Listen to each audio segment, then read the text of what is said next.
दोस्तों, नरेंद्र मोदी कितने कमजोर और लाचार प्रधानमंत्री हैं, ये बात आज एक बार फिर साबित हो गई है।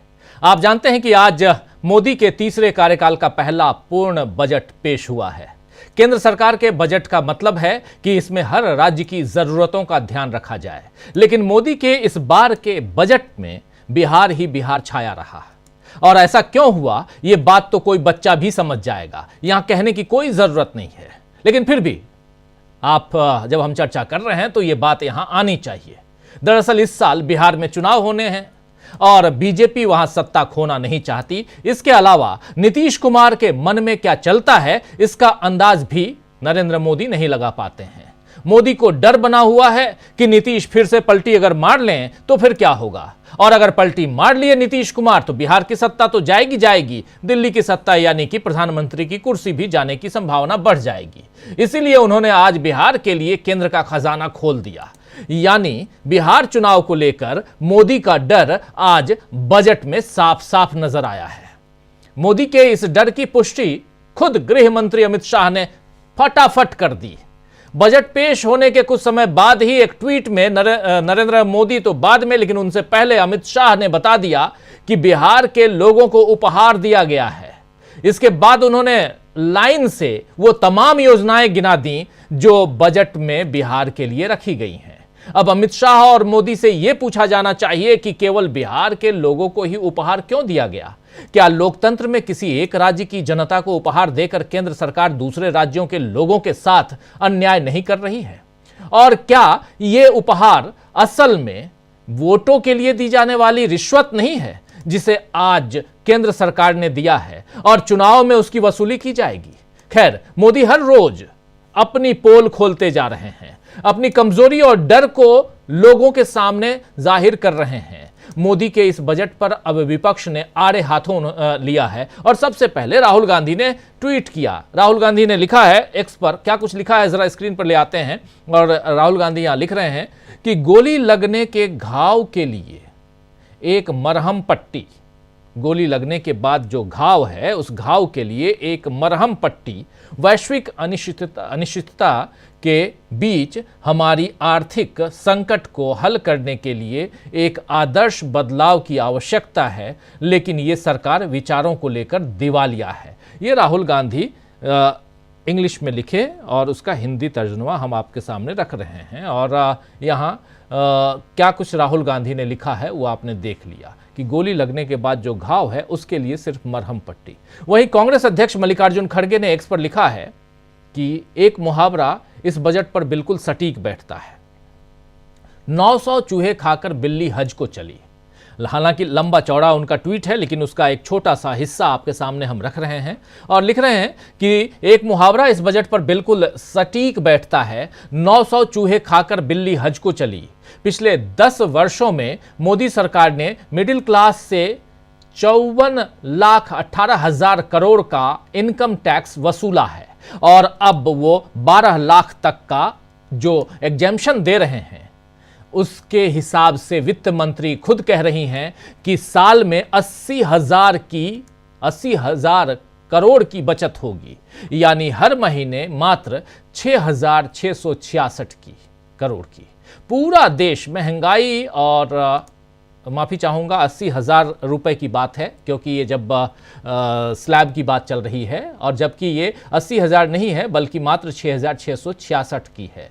जब आपकी हमारी जेब से जो पैसा जाना है टैक्स के रूप में, उसका जिक्र कर रहे हैं। पूरा देश महंगाई और बेरोजगारी की समस्या से जूझ रहा है, पर मोदी सरकार झूठी तारीफें बटोरने पर उतारू है।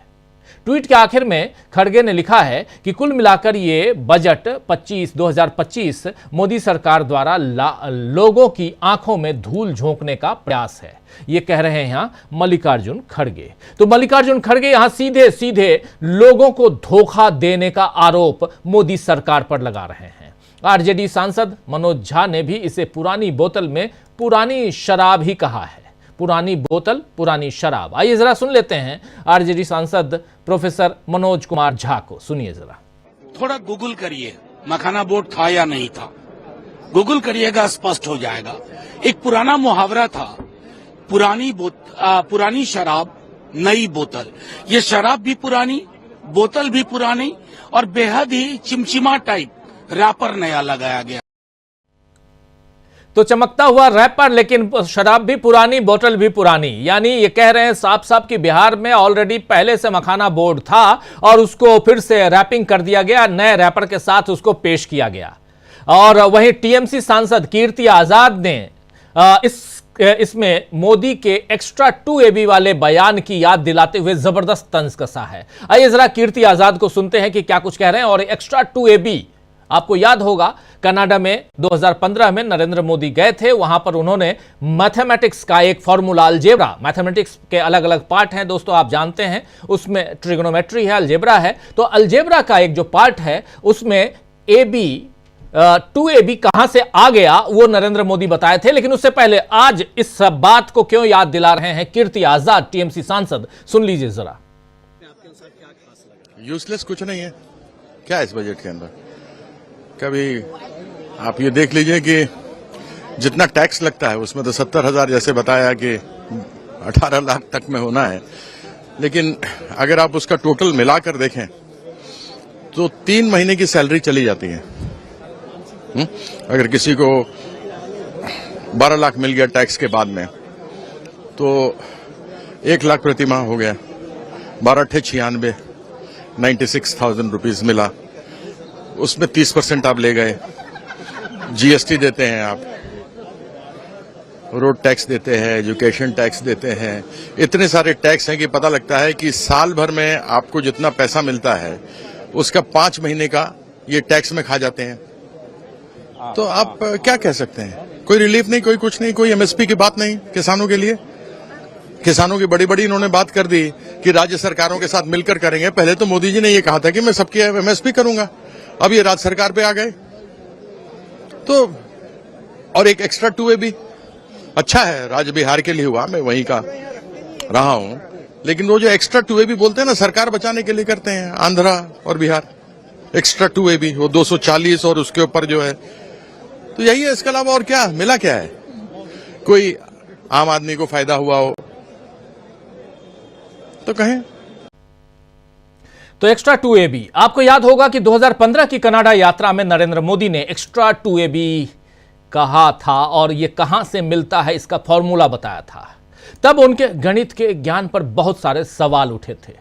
आइए जरा पहले याद कर लीजिए कि नरेंद्र मोदी ने जब कनाडा के आज की तारीख में, तो नरेंद्र मोदी और कनाडा यानी भारत सरकार और कनाडा की सरकार के साथ में संबंध बहुत बिगड़ चुके हैं। लेकिन उस समय जब भारतीयों को संबोधित कर रहे थे नरेंद्र मोदी तो एक्स्ट्रा 2AB का वहां फॉर्मूला और उसका जिक्र किया था। जरा सुन लेते हैं उनकी जुबानी और चर्चा आगे बढ़ाएंगे। आज जरूरी है क्योंकि कीर्ति आजाद ने उस घाव को भी थोड़ा हरा कर दिया है। सुनिए।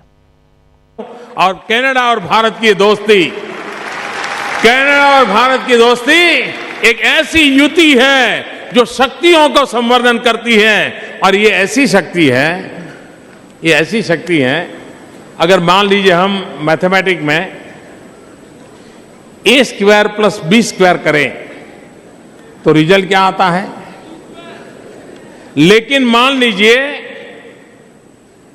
A + B × square into bracket square करे तो, A + B × ब्रैकेट स्क्वायर करे तो रिजल्ट आता है A² + 2AB + B²।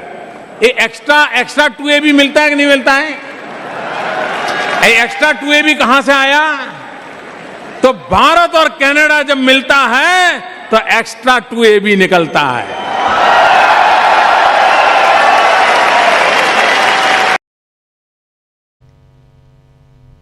तो उस समय 2015 की बात है ये, और भारत और कनाडा जब मिलता है तो एक्स्ट्रा 2AB निकलता है। लेकिन आज क्या, ना एक्स्ट्रा 2AB निकल रहा है, ना भारत और कनाडा मिल रहा है, बकौल नरेंद्र मोदी।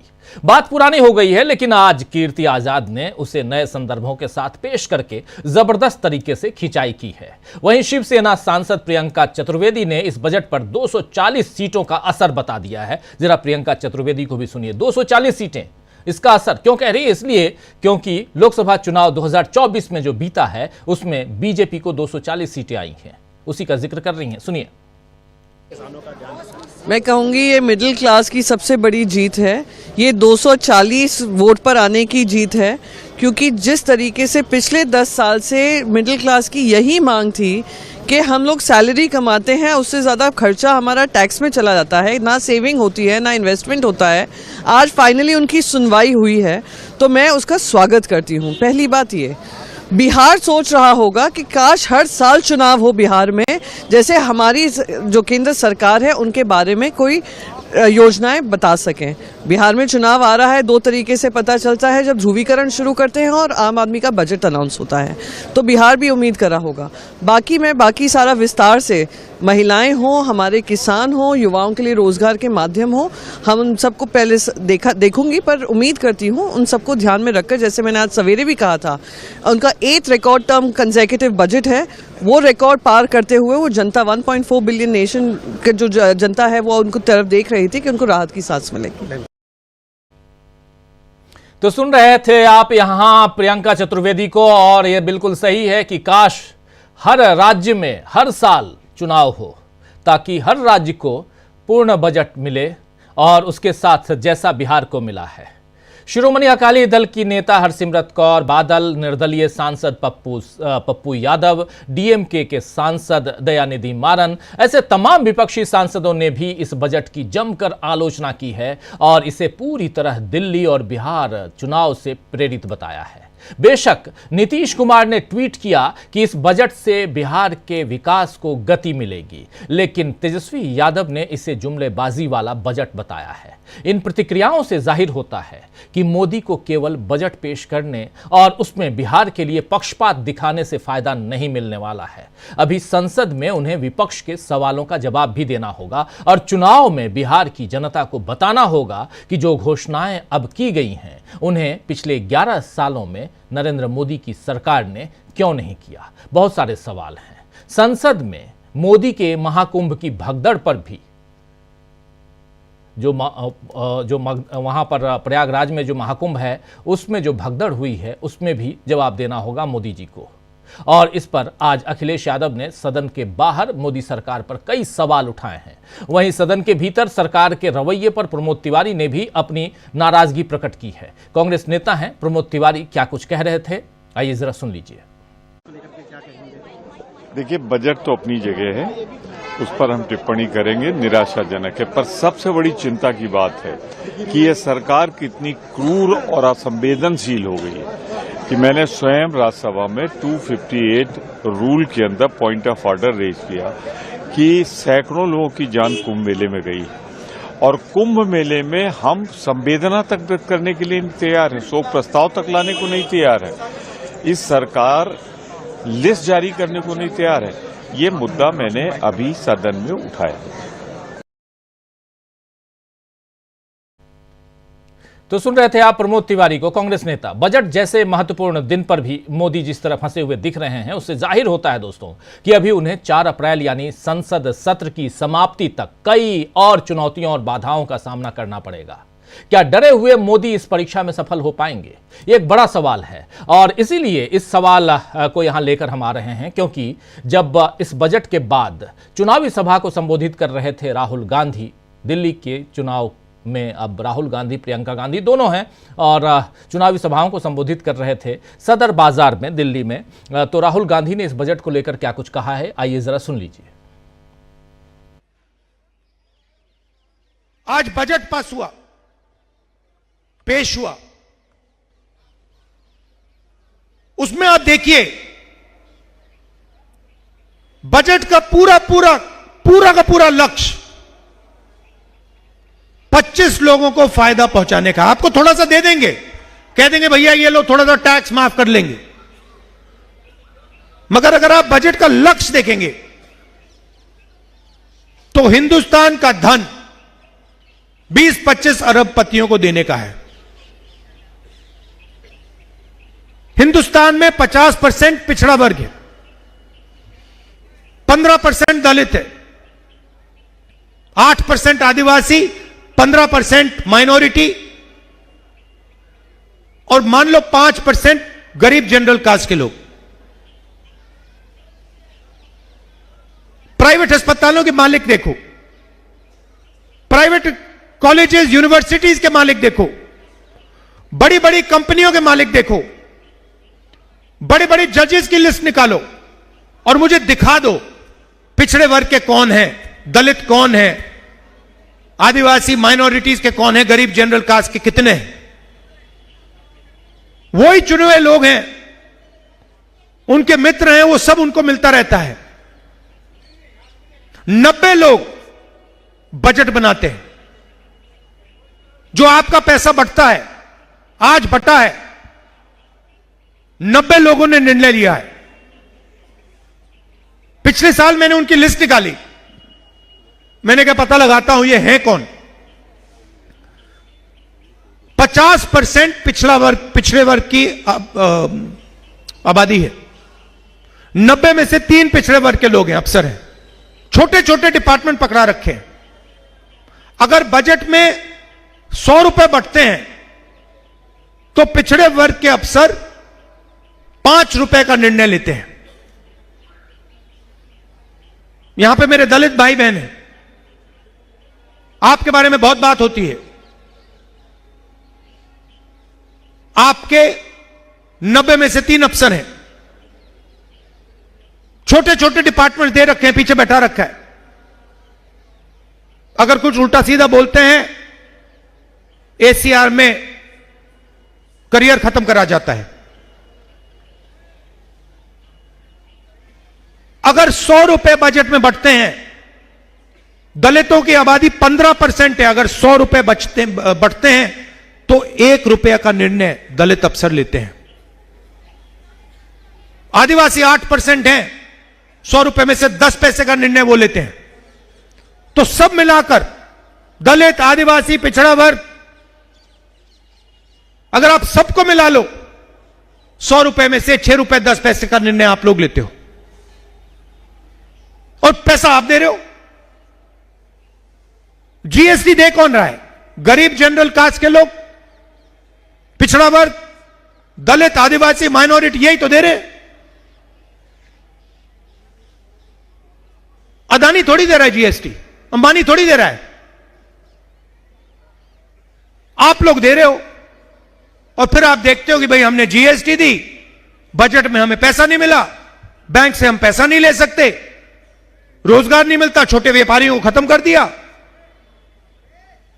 और फिर ध्यान भटकाने का काम शुरू हो जाता है। कभी अमिताभ बच्चन दिखाएंगे, डांस गाना दिखाएंगे, क्रिकेट दिखाएंगे। तो सुन रहे थे आप यहां पर जो कुछ बजट से और बजट बनाने से लेकर देश की जो सामाजिक संरचना है उसको लेकर, और कैसे उसका उपयोग या दुरुपयोग जो भी कह लें वो कैसे सरकार करती है, सब कुछ यहां खोल कर रख रहे थे। बिल्कुल एक एक उधेड़ना जिसको कहते हैं वो कर रहे थे यहां राहुल गांधी। आज सदर बाजार में राहुल गांधी चुनावी सभा को संबोधित करते हुए ये बातें, चूंकि आज बजट का दिन और आम बजट पेश हुआ, निर्मला सीतारमण ने आज पेश किया है, और उसके साथ साथ बहुत सारे सवाल, जिसमें सबसे बड़ा सवाल कि आखिर सिर्फ बिहार को ही क्यों। और बिहार के लोग कह रहे हैं कि पुरानी बोतल और शराब भी पुरानी, रैपर सिर्फ नया उस पर लगाया गया है। क्या ऐसा ही है? लेकिन उधर आज चांदनी चौक में प्रियंका गांधी थी। प्रियंका गांधी ने भी बजट से लेकर तमाम मसलों पे अपनी बात रखी है। जरा उनको भी सुन लेते हैं, चर्चा आगे बढ़ाएंगे। बहुत सारे साथी हमारे मौजूद हैं, उन सबसे आपका परिचय करवाऊंगा, लेकिन जल्दी से प्रियंका गांधी को सुनिए। संसद में बजट की चर्चा हुई, ठीक है, इन्होंने कहा मिडिल क्लास के लिए ये जो टैक्स का स्लैब है इसको 12 लाख तक कर दिया, 12 लाख तक मुफ्त है, टैक्स नहीं होगा, ठीक है। लेकिन कोई इनसे पूछ रहा है कि कितने लोग इस देश में, कितने लोग टैक्स भरने लायक हैं? कितने लोग इतना कमा भी रहे हैं कि वो टैक्स भरेंगे, कि वो 12 लाख रुपए कमा पाएंगे एक साल में? मैं बताती हूं, 7 करोड़ लोग, लेकिन 135 करोड़ जनता टैक्स नहीं भर पा रही है। 135 करोड़ जनता इतना कमा ही नहीं पा रही है। आज आप सुबह उठते हैं, आपकी हर चीज पे जीएसटी का टैक्स है, हर चीज पे, दांत मंजन पे है, दवाइयों पे है, स्कूल की वर्दियों पे है, मोजे जूतों पे है, किताबों पे है, हर चीज पे जीएसटी का टैक्स है। खास तौर से जिनकी छोटी छोटी दुकानें हैं, जो अपना छोटा बिजनेस चलाते हैं, वो समझ रहे हैं मैं बात क्या कर रही हूं, कि जीएसटी को लेकर किस तरह से छोटे बिजनेस भी खत्म होने के कगार पे हैं, क्योंकि हर चीज पे टैक्स है, हर चीज महंगी हो गई है। मैंने आपसे बात की जब मेरी शादी हुई थी, मुझे याद है कि 100 ग्राम का जो मक्खन है 12 रुपए का मिलता था, एक थैली दूध 7 रुपए की मिलती थी। आज बताइए, आज तो 75 रुपए से ज्यादा हो गया है। इतना सा मक्खन, आप मक्खन खाते हैं, ब्रेड खाते हैं, चाय पीते हैं, कुछ भी लेंगे आज आप उस पर टैक्स भर रहे हैं। और कमा क्या रहे हैं? हर जगह बेरोजगारी है, तमाम पद खाली पड़े हुए हैं। सरकारी पद आपको मालूम है 25,000 खाली हैं दिल्ली में। केंद्र की सरकार के भी पद खाली हैं। अब बेरोजगार बच्चे हैं। देखो, आजकल वो जमाना नहीं है कि आप अपने बच्चों को पढ़ाएंगे लिखाएंगे नहीं, कि अगर आप छोटा कारोबार कर रहे हैं कहेंगे कि चलो 12 साल का हो गया इसको इसी में लगा देते हैं। वो जमाना नहीं है। आज आप खुद पढ़ाना चाहते हैं अपने बच्चों को। आप चाहते हैं कि आपका बच्चा जो है आपसे ज्यादा तरक्की करे, कि जो संघर्ष आपने देखे हैं वो बच्चा ना देखे। हम सब वैसे ही हैं। मुझसे अगर आप पूछेंगे क्या नहीं चाहती मैं अपने बच्चों के। तो प्रियंका गांधी को आप सुन रहे थे। यहां पर बजट जो है वो किचन से लेकर घर तक और उसके बाद आगे बाहर तक हर जगह, और उसमें कैसे आपके रूटीन में ये एक कहें तो मील का पत्थर साबित हो सकता है अगर सरकार दूरदर्शी हो। क्या सरकार दूरदर्शी है या सरकार डरी हुई है? सरकार को अपनी सरकार बचानी है, यानी अपनी कुर्सी बचानी है। क्या नरेंद्र मोदी यहां डरे हुए हैं? क्या इस बजट से नरेंद्र मोदी का डर दिखाई दे रहा है?